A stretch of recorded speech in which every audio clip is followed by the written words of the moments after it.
This is Trad Casey, who has built a Second World War Anderson shelter into his back garden at Weymouth in Dorset. I'm just going to be having a word with him and find out a little bit more about it. How did all this come about? I've always been interested in different history, especially like the wartime period with the home front and what people had to go through during the war. So I just thought it would be nice to put an Anderson shower into my garden so people can come and have a look if they want to and see what people went through. What did you actually learn from sort of, in historical terms, what it was like to actually install one of these?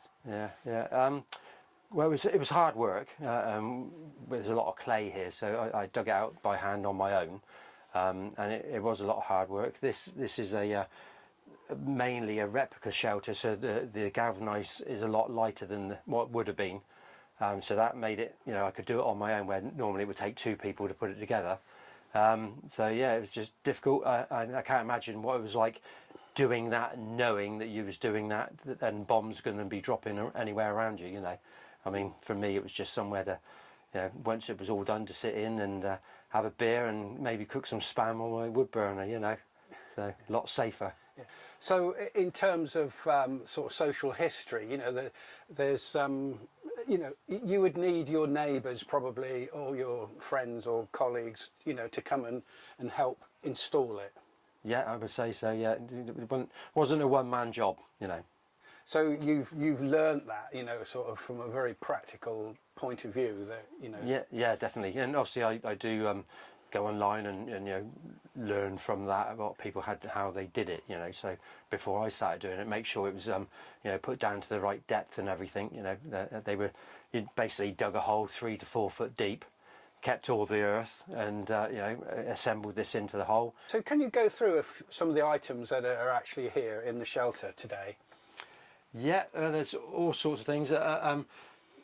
Luckily, they used to date things a lot back in the day. This is a ARP, Air Raid Precautions Axe. I can't see where the date is at the moment. I believe it's 1939. So that would be, for trying to help people get them out of rubble and things like that. Digging your way through a house. There's things like a gas rattle, so if there was going to be a gas attack, they would use this to warn people that a gas attack was coming, which never happened. And then an all-clear bell. After the gas attack, they would ring that bell. So of course they had to practice all this. I can see a stirrup pump there on the left. That's something that I can remember seeing as a young boy around many people's back gardens. Yep. Where have you actually acquired all these items from? It varies. I see obviously online is good nowadays, and I've got several things from there, or car boot sales or antique shops. The stirrup pump, and this is a Red Hill sand container. They're very rare, and both of these items, including a bucket and a scoop and a rake, would have been used for putting out incendiary bombs. And I think most households would have had this because a incendiary bomb just dropped through your roof and start a fire. So you would be expected to put it out yourself.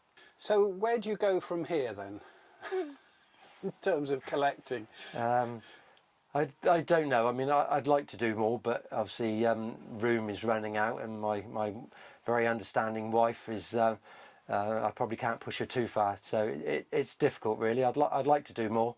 I'd like to put some sort of fully underground shelter in the garden, but that's probably going a bit too far. When people come and visit your home, what's their sort of impression? Are they aware of what it is that you do, or are they suddenly absolutely amazed when they suddenly find themselves transported back to the 1940s? Yeah, I mean, a lot of people aren't expecting what I've got in here. I've had people there. I could be out working on the car on the drive, and they see me and then talk about the car, and then I quite happily tell them about what else I've got and like the Anderson shower, and I normally give them a tour of the house then. So quite often my wife can come home and I'm walking a stranger around the house and showing them the bedroom or the Hanson shower, and yeah, they really enjoy it. I see you've even got some reenactors' weapons here, a Sten gun. Yeah, that was my Christmas present last year from my wife.